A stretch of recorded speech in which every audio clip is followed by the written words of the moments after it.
राज्यभरात विधानसभेसाठी आज सर्वत्र मतदान होणार आहे। याच विषयावरती माझ्यासोबत बोलण्यासाठी वडाळा विधानसभेचे आमदार कालिदास कोळंबकर जी आहेत। कोळंबकर साहेब, खरं तर ही नवी वेळ आहे, गिनीज बुक ऑफ वर्ल्ड रेकॉर्डमध्ये आपलं नाव नोंदवण्यासाठी ही महत्त्वाची संधी आहे। कसं पाहता एकूणच या संपूर्ण आत्तापर्यंतच्या 8 टर्मच्या कालखंडाकडे? 1990 पासून या नायगाव विभागाचा मी आमदार आहे आणि जनतेची कामं करत असताना माझ्या 8 टर्म कधी झाला ह्याही मला समजू शकलं नाही आणि आज ही 9वी टर्म मी करतोय। आणि 9वी टर्म मी जी करतोय ते देवेंद्र फडणवीस साहेबांच्या त्यांनी मला ही संधी दिली त्याबद्दल त्यांचे मी मनापासून आभार मानतो। आणि 9वी टर्म मी चांगल्या पद्धतीने चांगल्या फरकाने मी ही जिंकणार आहे आणि मला गिनीज बुकात मी जातोय। एक माझं स्वप्न होतं ह्या गिनीज बुकात जायचं आणि ती संधी मला साहेबांनी दिल्याबद्दल त्यांचे मी मनापासून आभार मानतो। वडाळा विधानसभा म्हटलं तर कधी कुठल्या पक्षाचा तो बालेकिल्ला राहिला नाही, मात्र कालिदास कोळंबकर यांचा कायमच तो बालेकिल्ला राहिला। इतकी जनता एवढी वर्ष आपल्यावर निर्विवाद प्रेम करते। आपण प्रचारात देखील आम्ही पाहिलं की मोठ्या प्रमाणात नागरिक हे स्वतः सहभागी होत होते।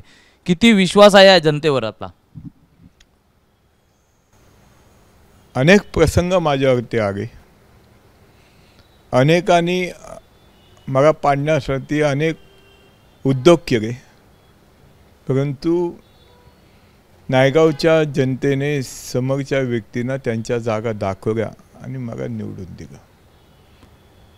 आणि नायगावची जनता ही पैशाच्या पाठी उभी राहत नाही, ही कामाच्या पाठी उभी राहते। याच वडाळा विधानसभेमध्ये अनेक पुनर्विकास प्रकल्प हे आपण मार्गी लावलेत, मग तो BDT चाळीचा असो, पोलीस हाऊसिंगचा प्रश्न असो, गिरणी कामगारांची घरं असो, हक्काचं घर तुम्ही या वडाळा विधानसभेतील नागरिकांना मिळवून दिलं। काय विश्वास वाटतो नागरिकांबद्दल आपला? एक तुम्हाला सांगतो, जनता ही कामाच्या पाठी उभी राहते आणि काम करणाऱ्या माणसाला जनता निवडून देते। बघा ना, माझं उदाहरण बघा, मी म्हणणारे नेते आले मला पाडण्यासाठी, महिना थांबले, पण कालिदास कोळंबकर आहे तिथेच आहे। काम करणाऱ्या पाठी जनता पाठीशी भक्कमपणे उभे राहते आणि जनता काम करणाऱ्या कार्यकर्त्याला निवडून देते। उद्या म्हणजे आपण पाहिलं तर मतमोजणी होईल, त्यानंतर विजयाची नेमकी तयारी कशी करण्यात आलेली आहे? काय नेमकं जल्लोषात असणार? हे बघा, मी तर चांगल्या मतान जिंकून येईन, नंतर कार्यकर्ते जो उत्साह दाखवणार आहेत ते वेगळाच असेल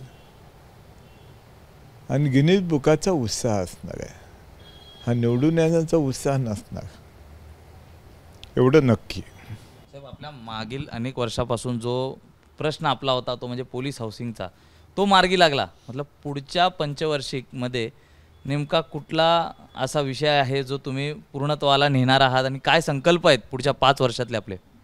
बघा, 5 वर्षांमध्ये अनेक असे संकल्प आहेत, पण एकच तुम्हाला उदाहरण सांगतो, BST कर्मचाऱ्यांना मी न्याय देण्याचा प्रयत्न करणार। BST कर्मचाऱ्यांना माझ्या पद्धतीने मी न्याय देणार, याबद्दल माझ्या मनात शंका नाही। खूप धन्यवाद सर। तर आणि पुढील वाटचालीसाठी देखील तुम्हाला खूप शुभेच्छा। तर आज मतदानाचा जो अधिकार आहे हा सर्वत्र बजावला जाणार आहे। लोकशाहीचा जी एकूण लोकशाही आहे ती सर्वत्र राबवली जाणार आहे आणि लोकशाहीचा सोहळा हा मोठ्या प्रमाणात होताना पाहायला मिळतात। आपल्यासोबत कालिदास कोळंबकर होते, जे 9व्या वेळी या ठिकाणी उभे आहेत आणि आज मतदानाच्या हक्कानंतर विजय देखील पक्का आहे अशी प्रतिक्रिया त्यांनी आपल्याला दिलेली आहे. व्हिडिओ जर्नलिस्ट अजित कदमसह मी सूरज सावंत, एबीपी माझा, मुंबई. एबीपी माझा, उघडा डोळे बघा नीट.